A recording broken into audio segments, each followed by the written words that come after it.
นะครับเราจะได้เรียนรู้ศัพท์ของจำนวนจริงว่ามีอะไรบ้างนะครับแล้วก็ในคาบหน้าเนาะเป็นภาคภาษาไทยครูต้นก็จะมาสอนเรื่องของจำนวนจริงอีกครั้งหนึ่งแต่ตอนนี้เดี๋ยวเรามาเรียนรู้ศัพท์กันก่อนนะครับ real number จำนวนจริงจำนวนที่มีอยู่จริงนะครับ rational นะครับก็คือสามารถนะเขียนแทนได้ด้วยเศษส่วนได้นะครับเนาะคำว่าrational นะครับบางทีก็อ่านคำว่า ratio นะหรืออัตราส่วนนั่นเองนะครับ irrational นะครับหมายความว่าไม่สามารถเขียนแทนได้ด้วยเศษส่วนได้นะครับตัวนี้นะก็แค่เพิ่มตัว ir เข้าไปนะครับใครจำไม่ได้เนาะจำไว้ว่าจำนวนหนู rat rat หนูนะกับไม่ใช่จำนวนหนูนะมี2อันนะครับนะถ้าหนูจะเขียนแทนได้ด้วยเศษส่วนได้มีชั้นบนชั้นล่างนะครับ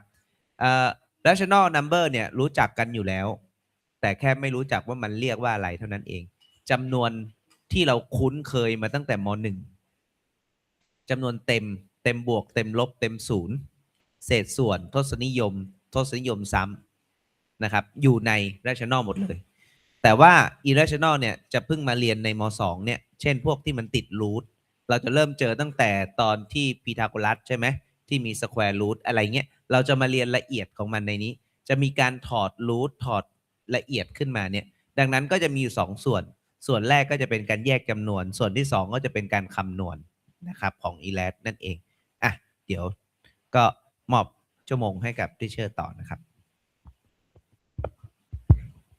All right, so what is our last topic that we have?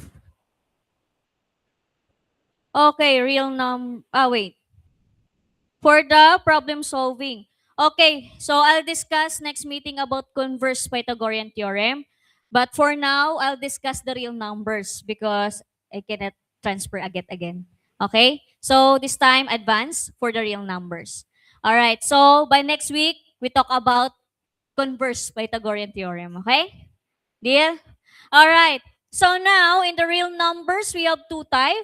We have rational and irrational. Okay, repeat after me. Rational. Rational. And then we have irrational. Okay, so in rational, those are the numbers that we can written as a fraction. But in the irrational, we cannot.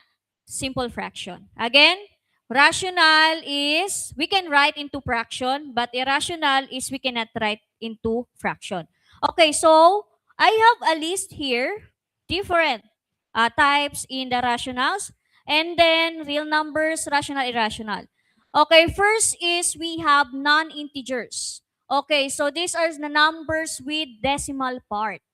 So what are the example of decimal? Can you give me? Any number that example of decimal? Any number? Anyone? Number. Decimal. So the example is 1.5. Okay? 3.5. 0.1. That is decimals, right? So give me example. Any number. Yes?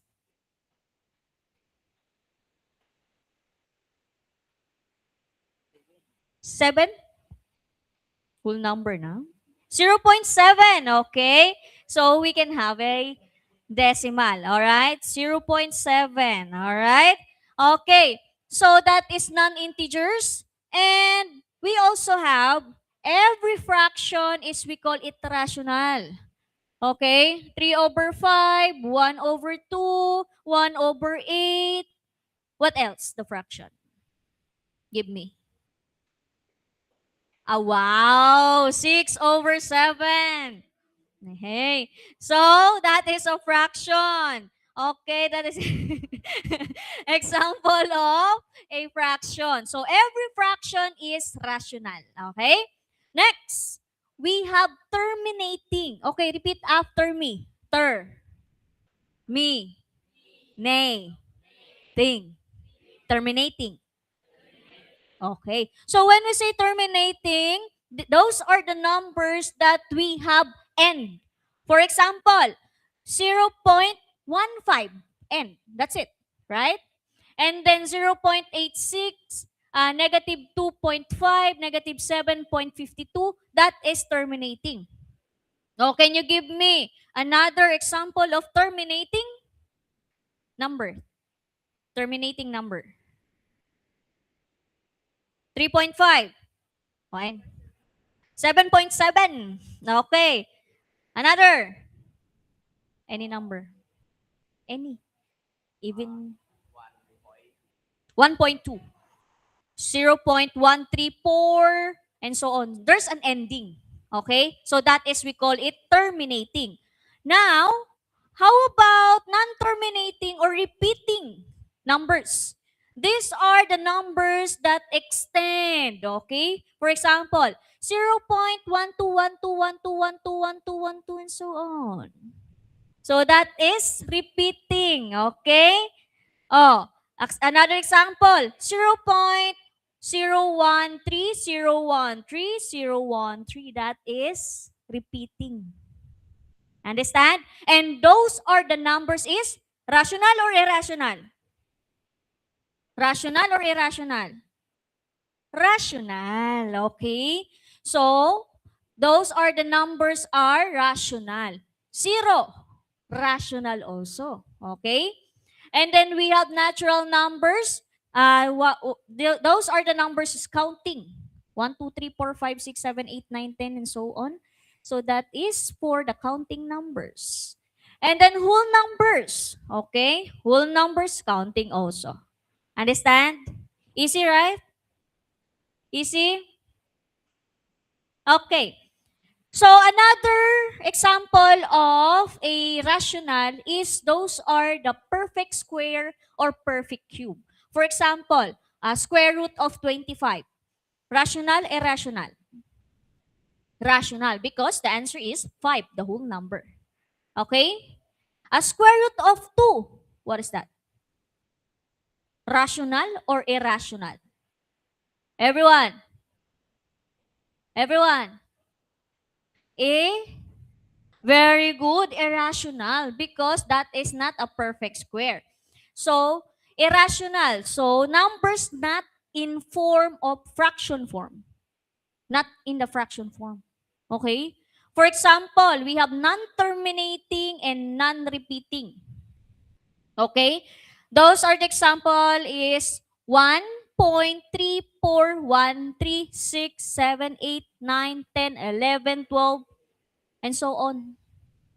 Okay? So if you extend the number, not repeated, just extend it, so that is irrational. And we can change it into fraction. Understand? Sure? Okay, let's have more example. Okay?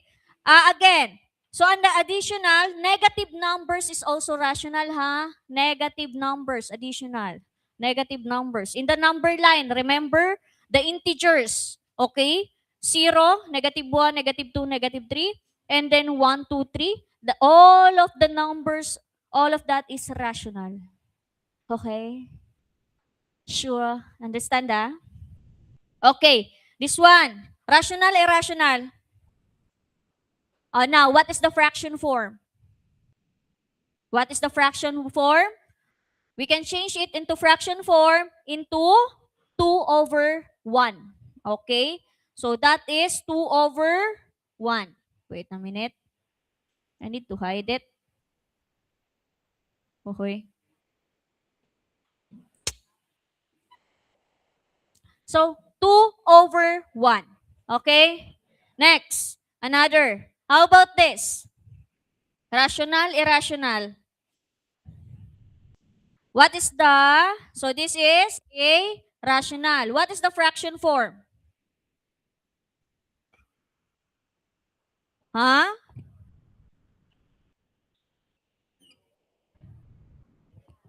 Seven, 5? So remember, if we have this one, so we call it tenths. Okay? This one is hundreds. Hundreds.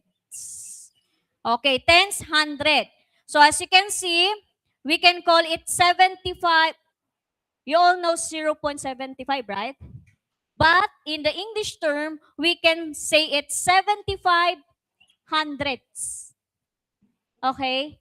Now, how to change that into fraction form? So this is 0. That's why we have 75 hundredths over 100. Okay? So therefore, what is the answer? Simplify. Divide both sides by 25.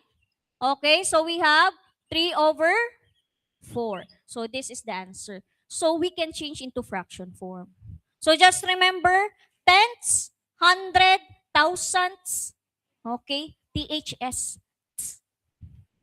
Okay? So tenths, hundreds, thousandths, 10,000s, and so on. Okay. So that is, another. What is this? Rational, irrational. Okay, very good. How to change this into fraction? So remember, this is the whole number, right? So 1.2 or 1 and 2. Again, 1 and 2. Okay. So 1 and 2 tenths. So we can denote as 1 and 2 over 10. 1 and 2 tenths. Okay, so therefore, simplify 1 and 1 over 1 over. Divide it by what? Divide by 2. Both sides. Okay, very good. So this is the answer. Ah. Again. Okay, so this is the whole number, right? 1 and 2 tenths. Tenths. Okay? So therefore, we have this. So 1 and 1/5 because we need to simplify or lowest term. We call it lowest term. If this, we can think a GCF on this. So we have 2 and 10. Divide both sides by 2. That's why 2 divided by 2, 1. 10 divided by 2, 5. So therefore, 1 and 1/5 for the answer to the fraction form. Okay? Understand? Understand? Okay. So next, how about this? Rational, irrational? Rational. Why? 9 over? Okay, 9 over 1. We can change it to fraction form, okay? How about this? Again, irrational, rational. Very good. So, no fraction form for this. Okay? How about this? Rational, irrational. Very good. So, rational. So, what is the fraction form? So, we have 125. So, 0 point. Okay. 125 over tenths, 100. Very good. And then, you need to simplify. So, 1,000 divided by 125. So, we can simplify it to this. Okay. Okay. Oh, another. Convert. This is easy. How to read this one? 0.4. How to read? 4. 4.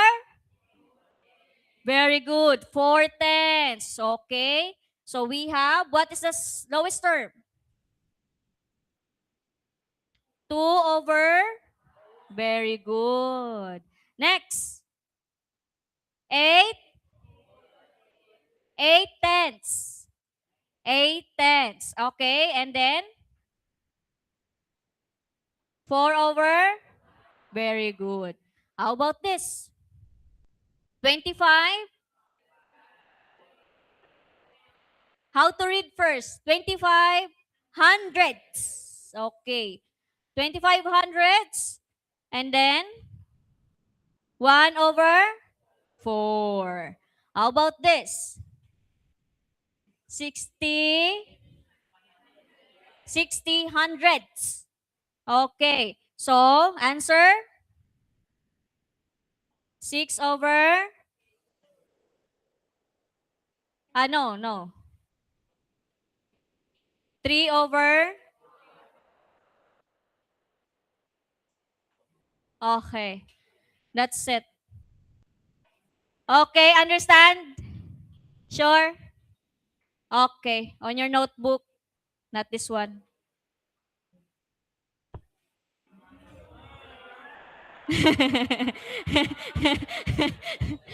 So, you just need to find out what is that, rational or irrational.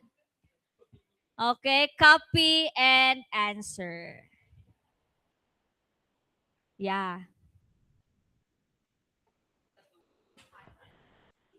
เรียบร้อยนะครับ พวกเรารู้จักตัวของตรรกะยะและอะตรรกะยะแล้วนะตรรกะยะก็คือตัว rational นะครับ เขียนแทนได้ด้วยเศษส่วนได้ แล้วก็ irrational ก็คือตัวของอะตรรกะยะมีคำว่าอะเนาะก็คือเขียนแทนด้วยเศษส่วนไม่ได้นั่นเองนะครับ ใครจำไม่ได้จำตัวอะตรรกะยะก็ได้จำตัว irrational ก็ได้ irrational นะครับก็คือทศนิยมที่ไม่ซ้ำไม่รู้จบนะครับเป็นค่าของพายเป็นค่าของรูทที่ถอดไม่ได้อย่างนี้เป็นต้นนะครับในหัวข้อนี้ก็ให้พวกเราเขียนนะครับว่าเป็นrational number นะครับแล้วก็มันมีค่าเท่ากับเท่าไหร่ด้วยนะครับเนาะแล้วก็หรือนะเขียนว่า irrational number ถ้าเป็น number แบบ irrational นั่นเองนะครับถ้าเป็น rational อย่าลืมเขียนได้ด้วยเศษส่วนได้นะก็ทำให้เป็นเศษส่วนหน่อยหนึ่งนะครับโอเคดังนั้น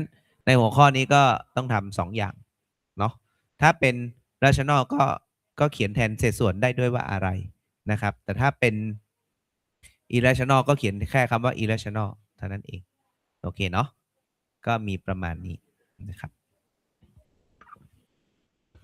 So again, you just write rational or irrational, okay? No need to have a fraction form, okay? Rational and irrational only. Because next meeting, we talk about how to change again. So decimal fraction or fraction to decimal. Okay? So just rational and irrational. So just remember guys, when we say rational, we can form into fraction. Irrational cannot form into fraction. So you just remember that. Make it easy.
Again, no need to write the fraction, okay?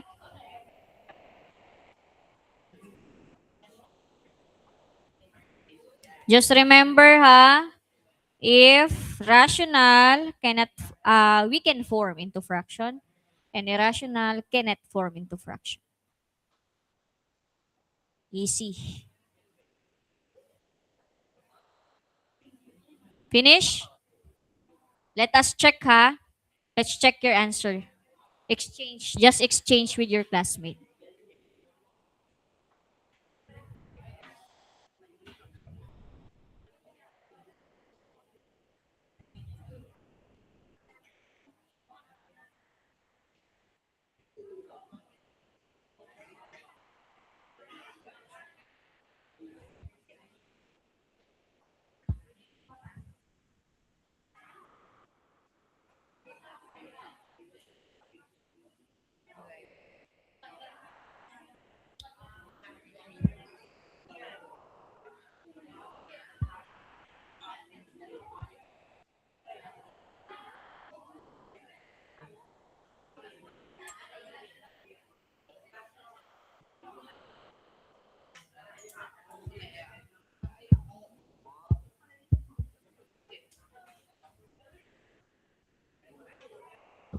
Three minutes. 3 minutes. No need to write fraction.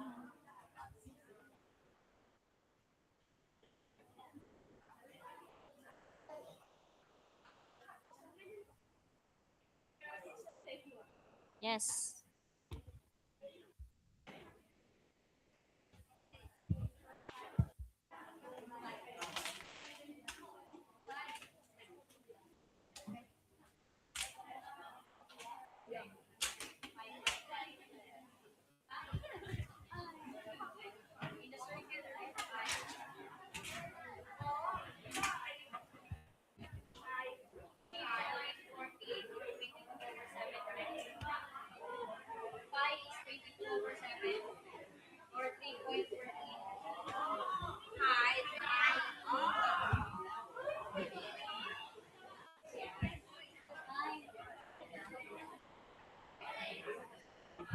Number 2, that is pi, pi.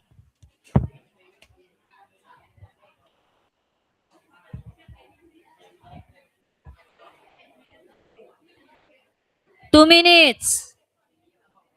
2 minutes.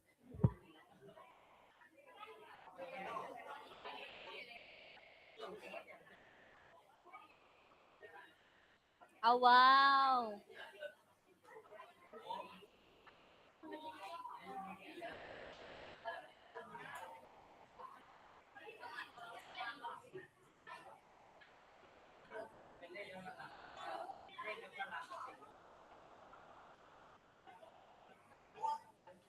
Uy. Hi.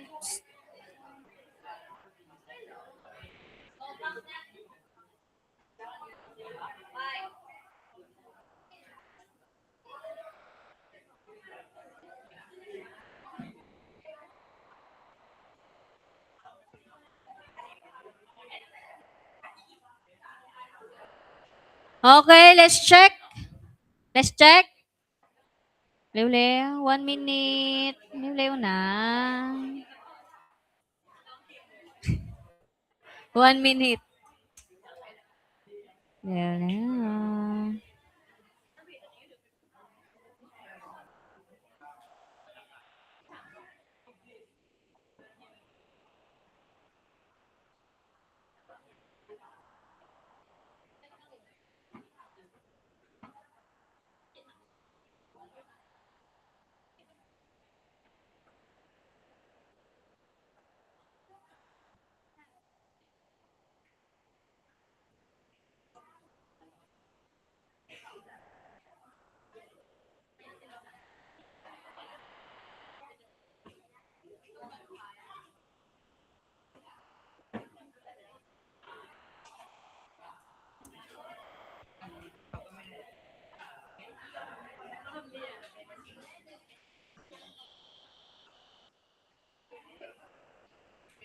Okay, exchange.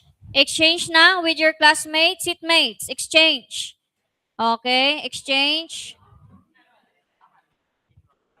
Exchange. All right, so let us check. Okay. So, number 1, square root of 49. So, everyone will answer, okay? Louder. Okay, number 1, what is the answer? Everyone, what is the answer? Again. Okay, so the answer is rational because the square root of 49 is 7. Okay. One check.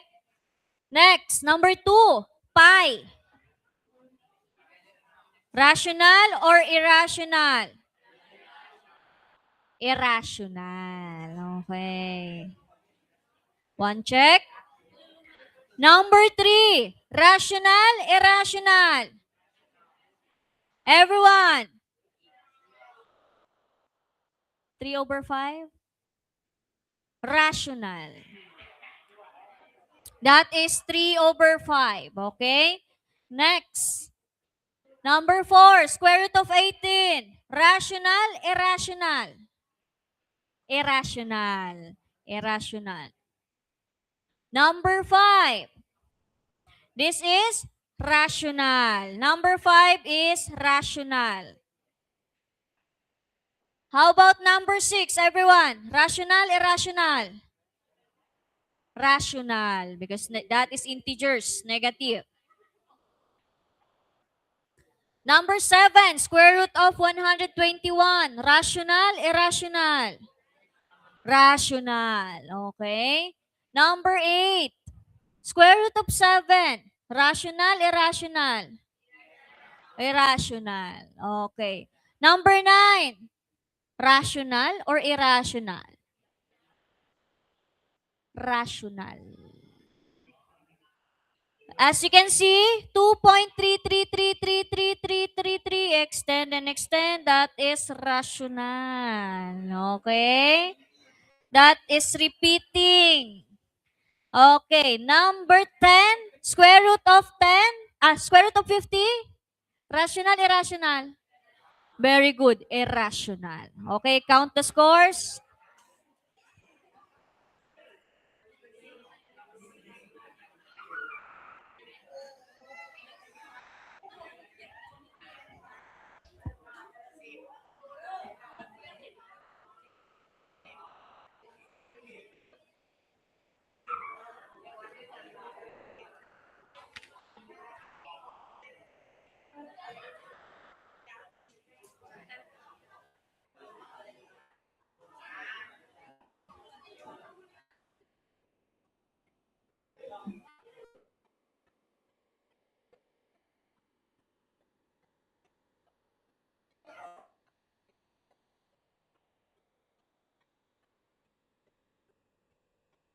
Okay, so if I say your student number, just say your score, okay?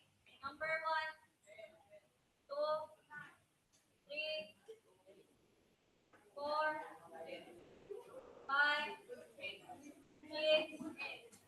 7, 8,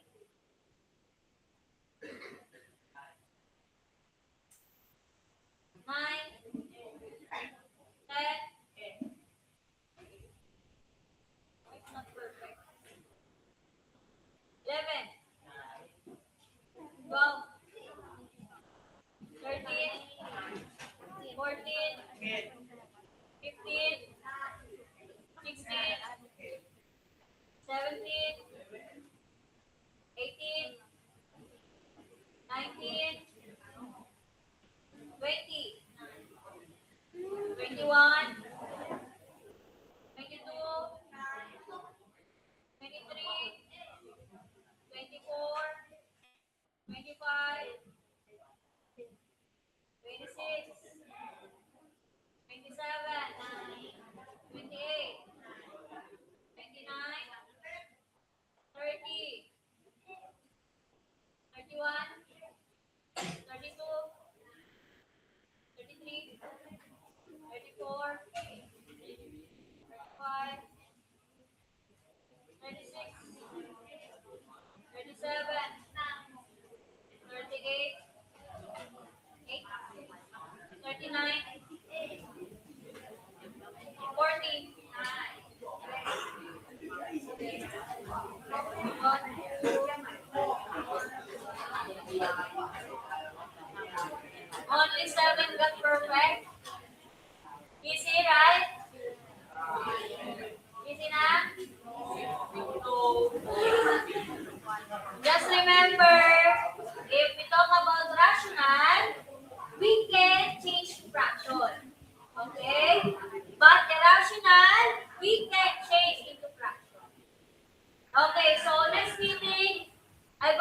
Pythagorean theorem, ha? Because I forgot to teach you the converse. Okay? Because the converse, Pythagorean theorem.